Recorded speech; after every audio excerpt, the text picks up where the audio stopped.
চক মই এজন সাংবাদিকলে আজি তেওঁলোকৰ নিউজ চেনেলত মই বহা কথা আছিলে মই বহিব নোৱাৰো কাৰণে মোৰ স্বাস্থ্য বেয়া কাৰণে মই তেখেতলে পাৰ্সনেলি এখন মই তেখেতলে পঠিয়াইছিলো তেখেতে এখন আমাৰ শক্তি কেন্দ্ৰীয় আছিলে দেই আমাৰ শক্তি গ্ৰুপ এটা আছে শক্তি কেন্দ্ৰীয় এটো গ্ৰুপৰ যদি কিন্তু মই বিশ্বাস মোৰ ককাইদেউ হয় মই বিশ্বাসত পঠিয়াইছিলো বাৰু যি কৰিলে কিন্তু কথাটো হৈছে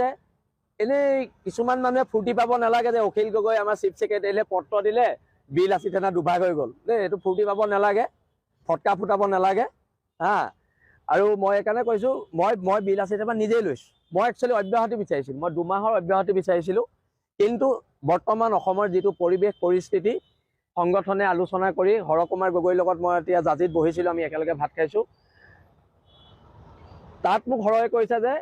তই 2 মাহৰ অব্যাহতি ল'ব নোৱাৰ আৰু এমাহৰ কাৰণে কেৱল মাত্ৰ বিশ্ৰাম দিয়া হ'ব আৰু মোৰ এটা অপাৰেচন কৰিবলগীয়া আছে আৰু অপাৰেচনতকৈ ডাঙৰ কথা হৈছে মোৰ ভন্টি আহি আছে মোৰ ভন্টি ডুবাইত থাকে তাই ডুবাইৰ পৰা আহি কাইলৈ পাবহি তাইক লৈ মই অলপ ফুৰাবলৈ যাম নহ'লে তাই খুব কাজিয়া কৰিব তাইক মই ফুৰাব নিবই লাগিব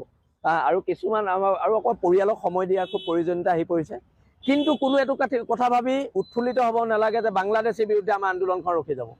বিল আসি থানাত হাজাৰ সৈনিকে বাংলাদেশীৰ বিৰুদ্ধে অভিযান চলাই যাব কাইলৈ বা পুনৰ অভিযান চলিব আজি আমি সৌখিদিনা আমগুৰিত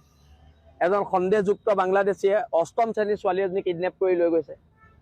অসম পুলিচ অসম চৰকাৰ এতিয়ালৈকে ছোৱালীজনীক উদ্ধাৰ কৰিব পৰা নাই তাৰ আমাৰ আপত্তি আছে চৰকাৰ ফেইলিয়াৰ হৈছে এতিয়া যদি চৰকাৰ ফেইলিয়াৰ হয়